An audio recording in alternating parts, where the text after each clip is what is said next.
Good afternoon, everyone. Welcome to Ham Radio Basics Live, Season 3, Episode 14, Ham Radio News and Updates 4/9/2025. Hope everyone is doing well this afternoon. James, welcome. Thank you for stopping by this afternoon. Appreciate it. Got a few things to talk about, and we're going to lead in with something that I've actually been very curious on. And by accident, I found what I was looking for today. That always seems to kind of be the case on the internet. Um, just a little bit of a personal heads up. It's been a little bit of a challenge the past couple of weeks. My beautiful wife, Valerie, suffering from some episodes of vertigo, and it prevented us from going to a drone meetup last weekend. And lo and behold, we went to see an ear, nose, and throat specialist yesterday, which was absolutely fantastic. Got a good plan of action. We're going to Valerie has an appointment with a vestibular rehabilitation therapist. That's a mouthful, but basically there's a maneuver called the Epley maneuver. And what it does is basically with vertigo, crystals break off of your eardrum. And what happens is that causes, balance issues, vertigo, the whole 9 yards. It gets nausea. It gets really bad. And we had to go to the ER, spend the better part of the ER a couple Saturdays ago and looking for answers. And Valerie would try doing these Epley maneuvers and it would end up, sometimes exacerbating the situation, making it worse, very nauseated. So, I said, let's just curtail everything. And one thing I've been trying to pick up a lot of slack around the house to do a lot of the things so she doesn't have to bend, lift, that kind of thing. Works from home, so driving's not an issue for her. I'm driving her everywhere. Excuse me. So we went to see the ear, nose, and throat specialist yesterday and got a really good course of action. He actually did a treatment with her in the chair. It wasn't too bad for her. And he really strongly suggested the physical therapy. It's called vestibular rehabilitation therapy, and it really helps get the crystals lined up. And, we talked about things that would trigger something like this or something along the lines that would, the stuff that we should or should not do. One thing that he did say is, as far as driving is concerned, you want to be able to do this and be able to do that. And if you can do that without causing, an episode to come on, then you're good to go for driving. But for the time being, I'm just going to drive. And then we have an appointment set coming up this Monday for her first physical therapy appointment. And I want to go because I want to ask some questions. And I am a firm believer in physical therapy because at least 3 or 4 times in my life, especially when I broke my hand a couple of years ago, they are worth twice what they get paid. I'm telling you, they are miracle workers and they know what they're doing and they do a good job. And I know full well, I know Valerie's going to get taken care of and we're going to get her back on the right track. So, and she's doing better. She's having better days, which is good. So fingers crossed and lots of prayers and everything. I just kind of wanted to give you a personal update. A lot of times, you don't see what goes behind the scenes. And, I do the live videos, but sometimes I don't have time to do other videos, and you can see why. In this instance, I've been filling in and trying to get a lot of stuff done around the house as well, too, to allow her a chance just to rest and relax and not to have to bend up or lift down or any of those kind of things. So, and it's been working out real well, and she is doing better. So, and thank you for all your concerns. I really appreciate that. So, okay, we're going to move on here. One of the things I have been really extremely curious on is this new radio coming out from Yaesu, and I found this. I mean, you talk about finding a video by accident. I found this by accident. Now, Jason had John Kruk on, and I know I talked about this last week. And like I said, I could listen to John Kruk for probably about 4 or 5 hours. The only thing that would prevent me from continuing, I would probably need a bathroom break. But he talked to him about a whole host of subjects. But one of the subjects that came up was the Yaesu FT-3185Rasp. Okay, and this is an excellent Q&A with John Now, John's very limited with what he can tell people a lot of time because this isn't, until it gets FCC approval, and we're going to talk about that in a second. He's very limited with what he can say. Now, Yaesu has released, some decent information on it, and he's allowed to talk about that. But he's not allowed to really kind of go beyond that. Now, and I'll kind of back up, and you should watch the video. It's about 16 minutes, but we're going to kind of do a Reader's Digest-ish kind of version of it here. One of the things that they talk about in this is, this was debuted at the Tokyo Ham Fair last year, and they had made mention of the fact sometime 2025, and it got some people translated that to first quarter 2025. Well, that wasn't necessarily the case here. From what John was saying, they were talking first half of 2025. So anytime from January through June. All right. Now, what the big holdup is here, because Jason, was asking him, oh, we're going to see this in Hamvention. One of the things John was able to share is they'll more than likely, pending approvals and everything, have a working model there. Okay. Something that they can actually demo there, not just a plastic display like you saw at in Hamcation with the new Kenwood UHF VHF tri-band coming out.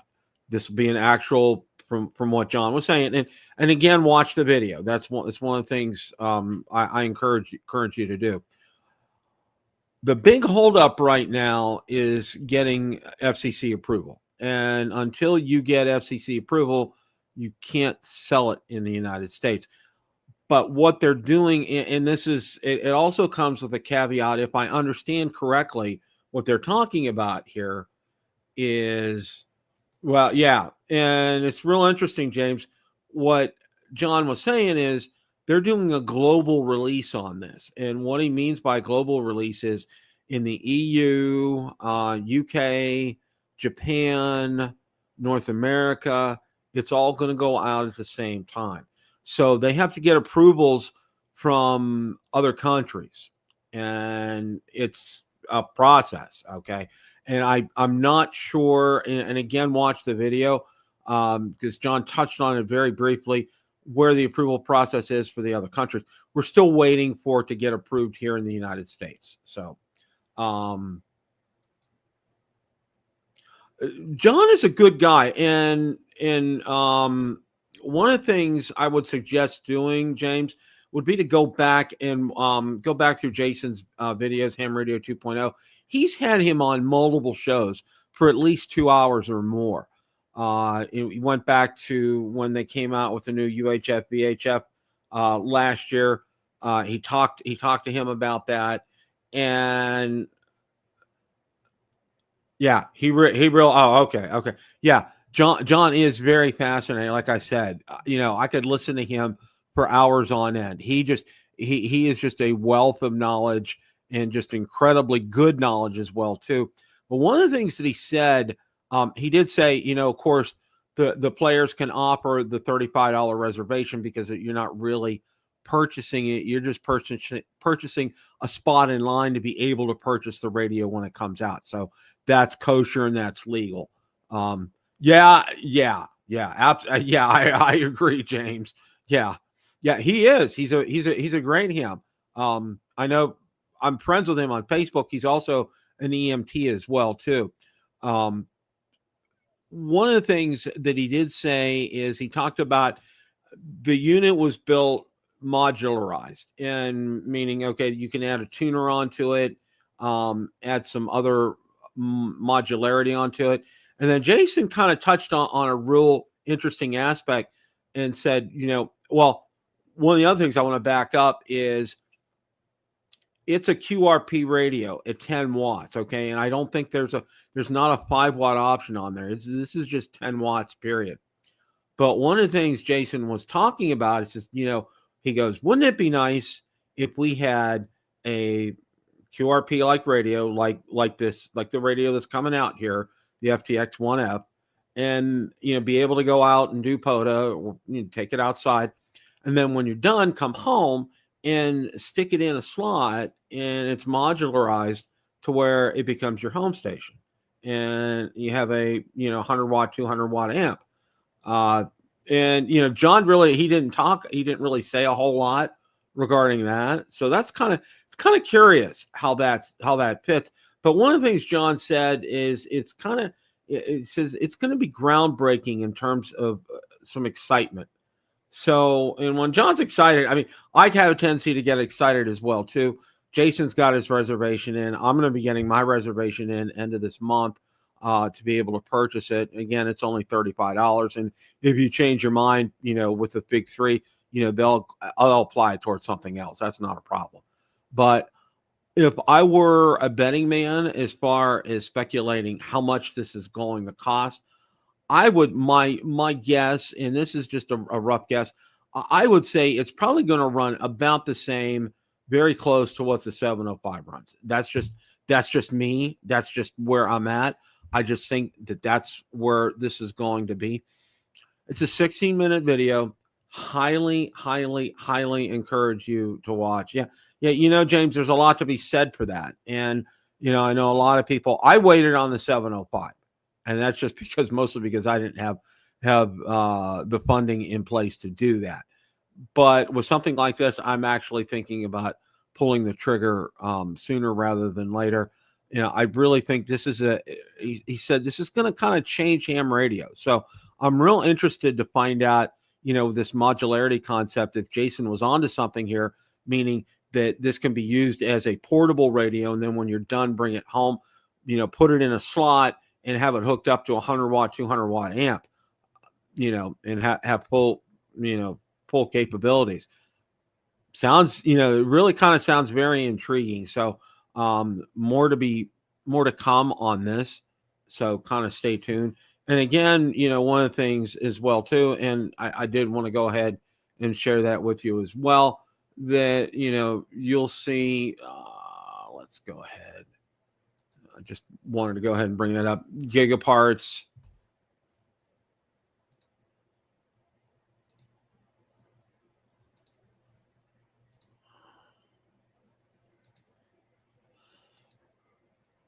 HRO.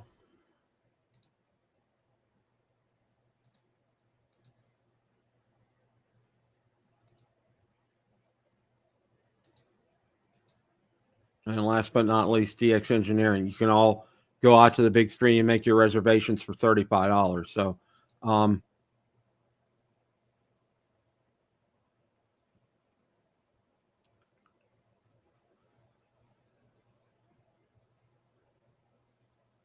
yeah, James. I'm curious about a Carmine on that as well too, because I've been, it seems like I have the eternal search for a mobile radio, and I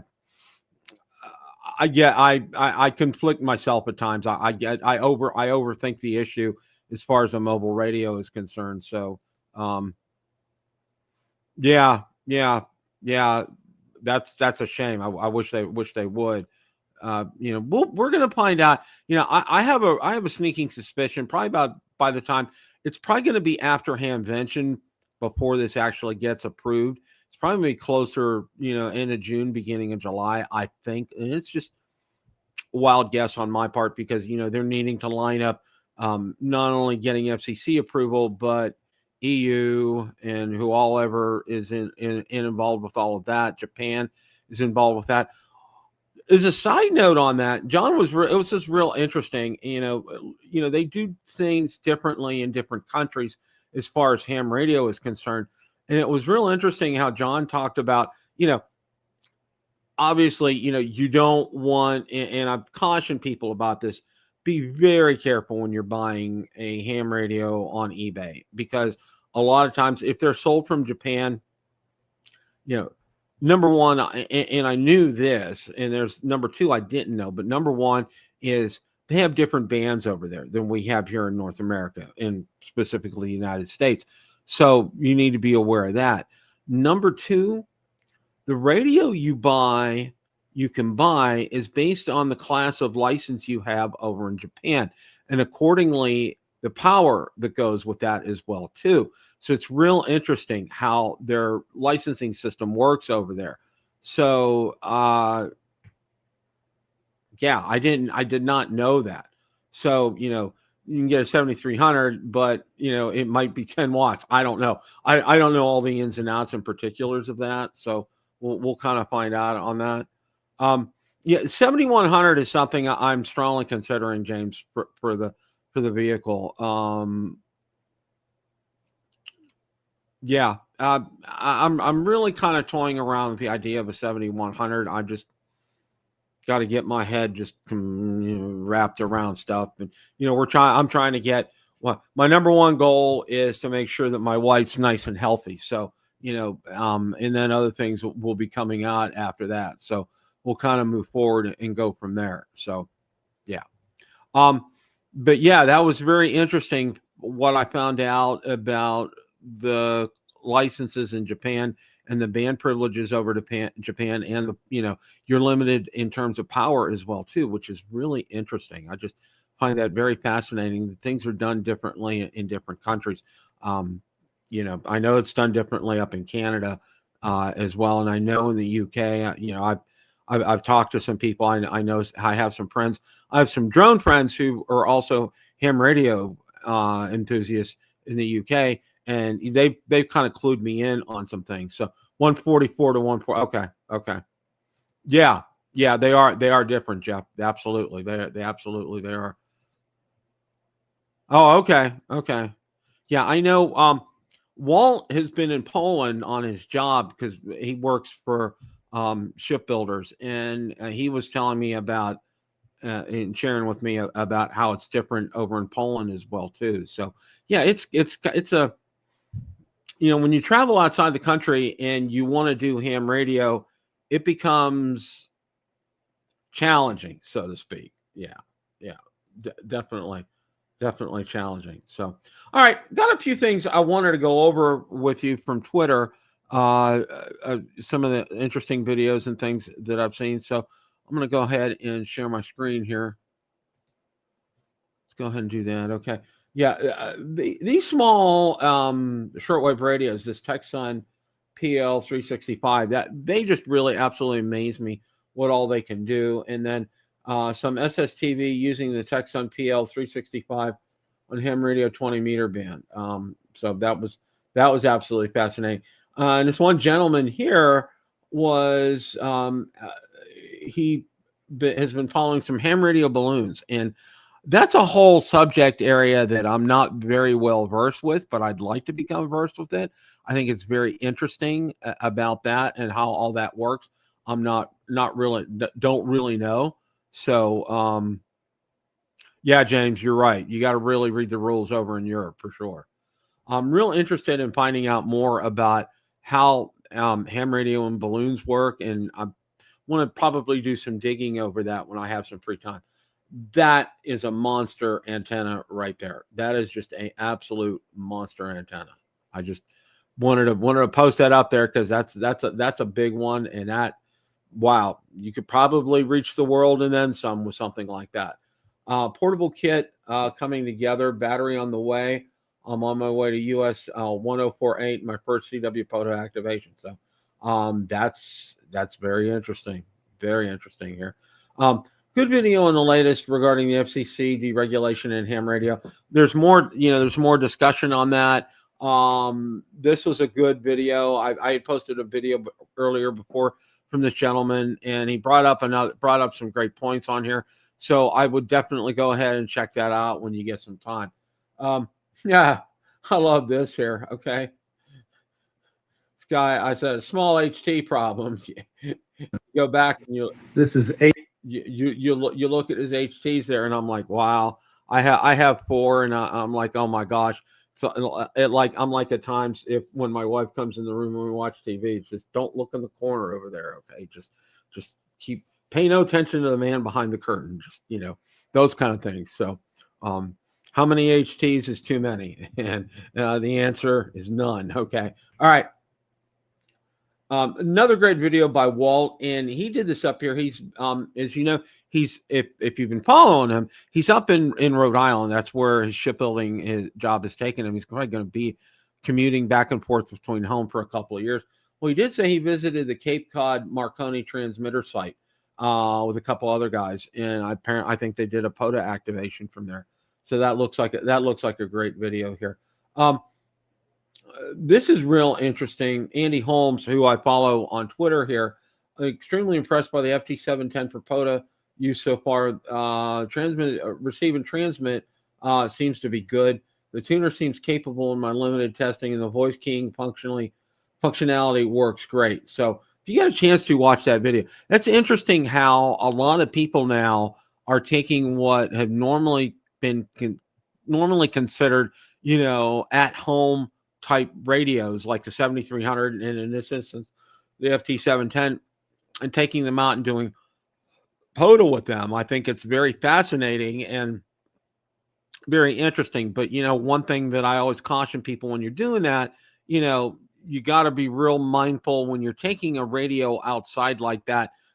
They're not built. I mean, you got to when you bring them back in, they can be exposed to dust, sand, dirt, just even when you're careful with things like that. So you kind of need to be careful about that. For example, I'm doing my ham radio. Hey, Chris, welcome. Thanks for stopping by.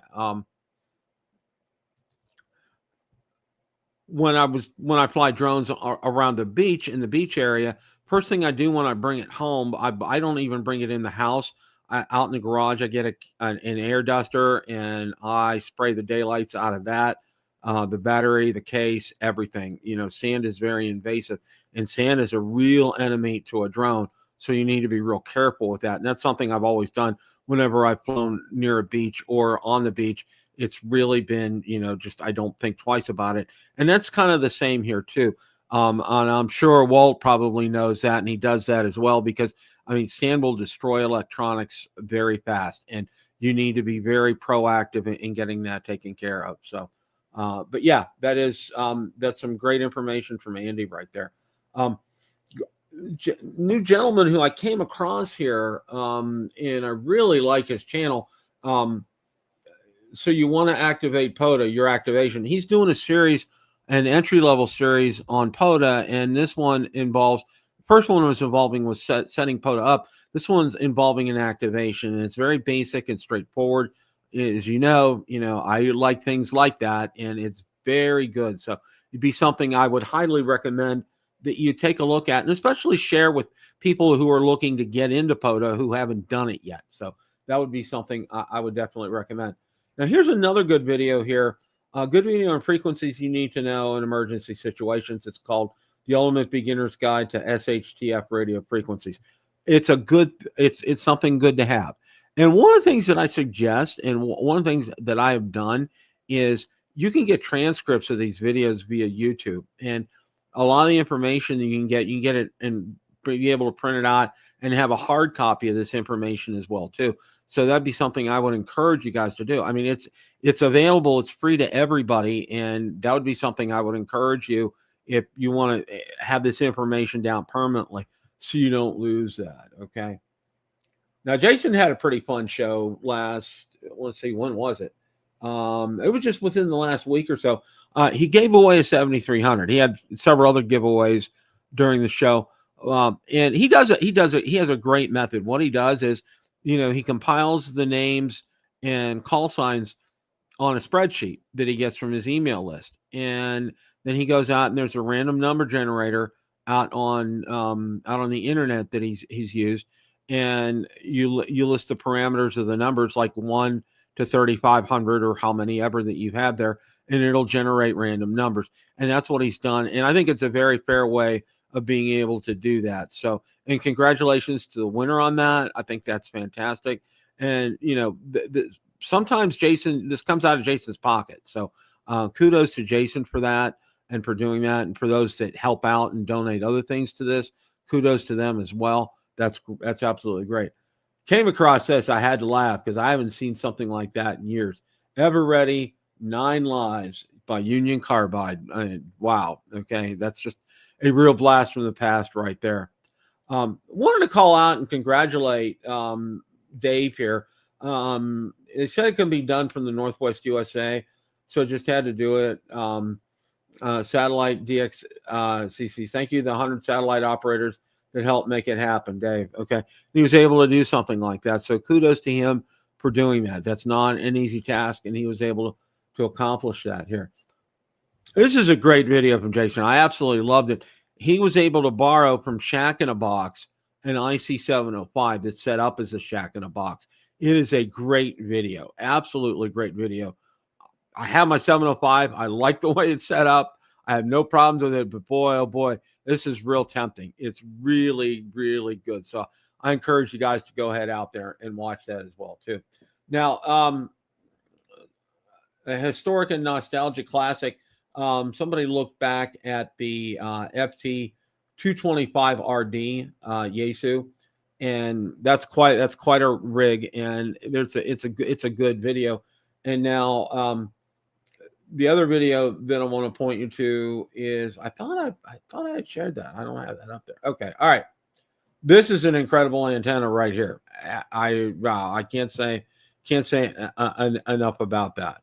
Just absolutely. Andy, welcome. I'm glad you're here this afternoon, my friend. Good to see you. And this is our gentleman here who has been from 6 amateur radio balloons and his contacts here. And I think that's absolutely fantastic. This was cool.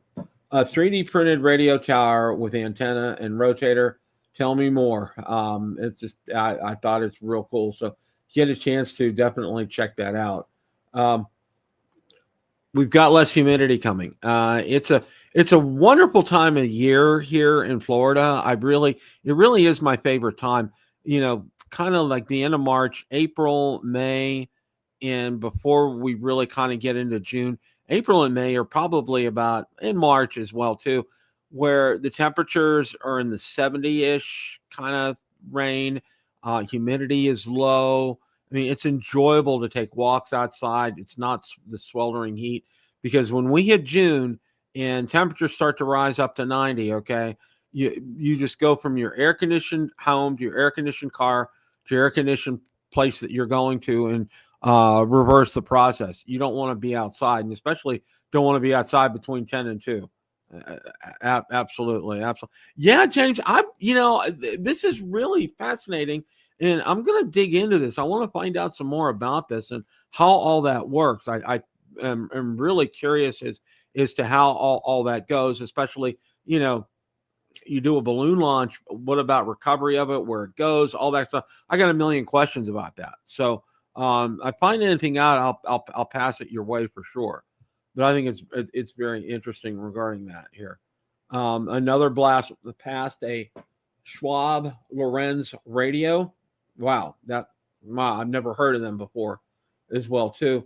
And this is a good video from Josh, and he did really very thoughtful. Ham radio gear, you won't have any regrets about buying, like a tiny SA analyzer, some other things for your workbench, basically. It's a very good video. Spend some time and watch that. Josh did a great job. And of course, that's a video that I showed you guys earlier with Jason. And of course, he had Frank from Tank Radio on there as well too, talking to John Kruk. So that's all I got for today. Oh,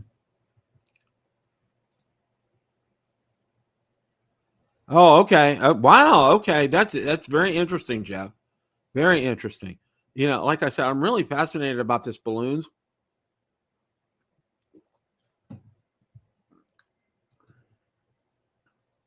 Yeah. Yeah. Traveling Ham is a good watch. Absolutely, James. I agree. I agree. Yeah, I agree. I agree. Yeah, they are now absolutely, Jeff. Sand is really public enemy number one. That's for sure. And what's funny is with sand down here in Florida, I'll kind of finish up with this. You don't really see it, but then I go into my truck. Now I have all weather mats. I will get no other mats other than all weather mats all the time. Carpeted mats. They look nice, but in 10 seconds, forget it. And, I'm doing, going out grocery shopping, going to Starbucks, going to dinner, just going places and coming back and forth and everything.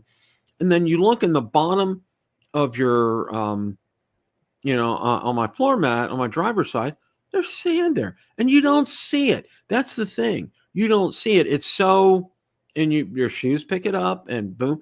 And then next thing you know, it's all, and, I get my car washed frequently. I'm a member at one of the local car washes and they have free vacuums there too. But I mean, it's just kind of, wow. Wow. Yeah. Yeah. Oh, okay, Chris. Awesome. Have some fun. Henry Dude's a good guy. I like him. I absolutely like him. He's a good guy. Yeah. Sean's a great guy. Absolutely, James. I like him. Make sure, Chris, Chris, tell him I said hi. He knows me. He's had me on, he's had me on, he used to be hooked up with the Coffee and Ham Radio guys, but he's on his own now and he does a great job. So, absolutely fantastic. So that's all I got, guys, for this week. As always, guys, it's a great day to make a QSO. 7-3s, anybody. We'll catch you next week.